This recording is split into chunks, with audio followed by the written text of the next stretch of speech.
Now, which of these would you rather have in a life-death defense situation? Would you rather have the AR-15 chambered in 223-556 or the pistol caliber carbine PCC chambered in 9mm? I'm Jimmy with Rhino Tactical, and you're going to learn something today.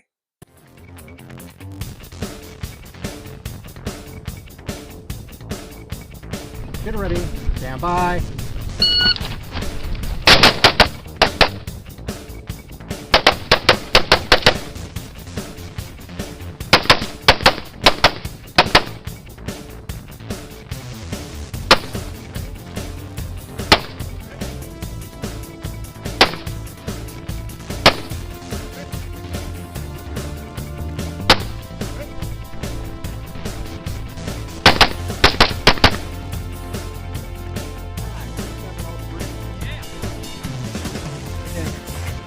Expecting a 17-second run.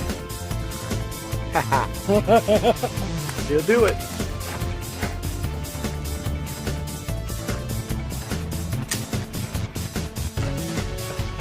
At this camera angle.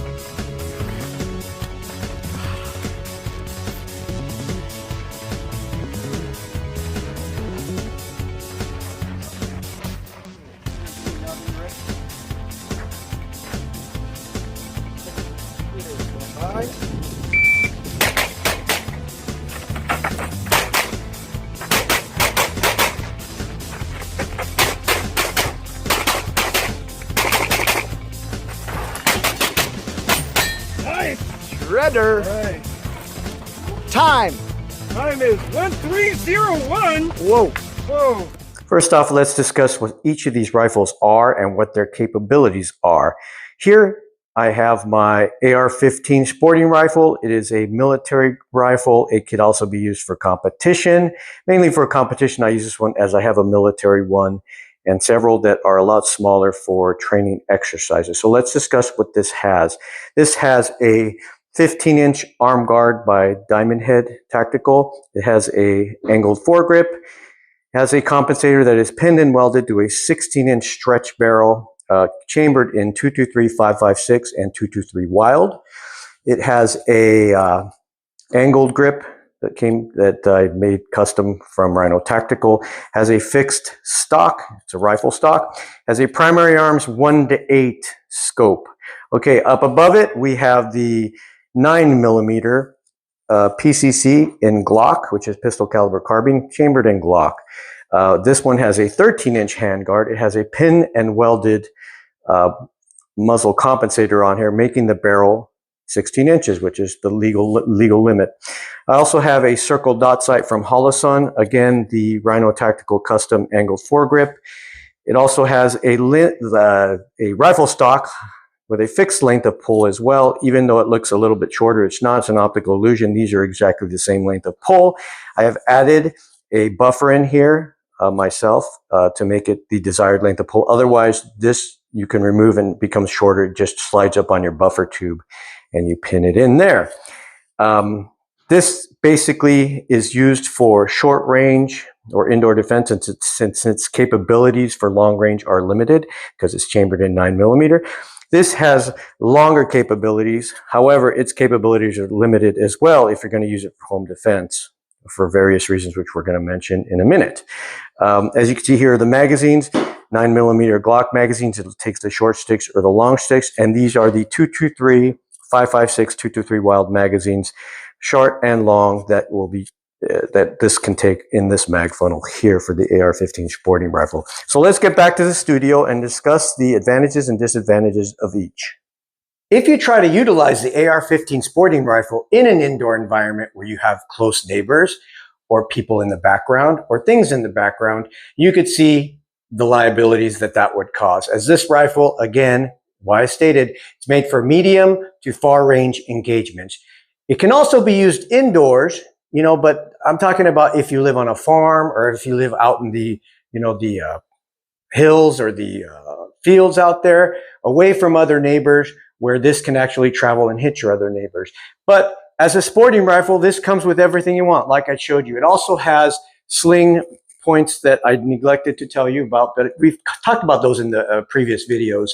Sling points here so you could sling the rifle. But again, the AR-15 rifle, although it's great for urban warfare, for police and military use, I don't recommend it for indoor defense, although it's a great round. And remember, I talked about all the things that this has on it, such as scopes, sights, sling points, pistol grips, compensators, and things like that. Well, that is where the Glock 9mm pistol caliber carbine comes in. Now, this has everything that the rifle, the AR rifle would have, except it's made for close combat. So, or close combat or competition, whatever you want. And I've outfitted this to actually be really good for indoor use. It actually comes with a hollow sun point sight that has a circle dot reticle. I put a laser on top of here so you can actually, utilize this laser. And I don't know if you guys can see that. The actual laser that it actually, points where point of impact is point of dot. So, I mean, this is really good also. So you don't want to, do any shots that are not where you're aiming, correct? So this also has sling swivels on here as well, where we can attach our sling to. So there's all that. But the beauty of this gun is that it also has capabilities for indoor defense. Now, whereas you would use a pistol in indoor defense, imagine how shaky you are when your heart rate gets to about 220 and you're freaked out, you're all shaky, which is why I recommend a shotgun, which we'll talk about in later videos, for indoor defense. But if you don't have that and you just want to use something that is pistol caliber carbine, this is your next best bet, because with this, you're actually very, very steady. You could actually clear rooms a little bit better with this and more strategic. And it gives you confidence, command, presence with this rifle as opposed to one of these guys. So you may outgun a bad guy who's coming in your house. So that's the beauty of the pistol caliber carbine for indoor defense. Once again, these are made for long range engagements. Yes, you can use them for close up, calls for police, military, civilians. But again, you have the liability of shooting through walls and putting yourself in liable situations. They always say that be careful where each bullet lands. Do you know why? Because if you're not careful, that bullet's going to land you in court.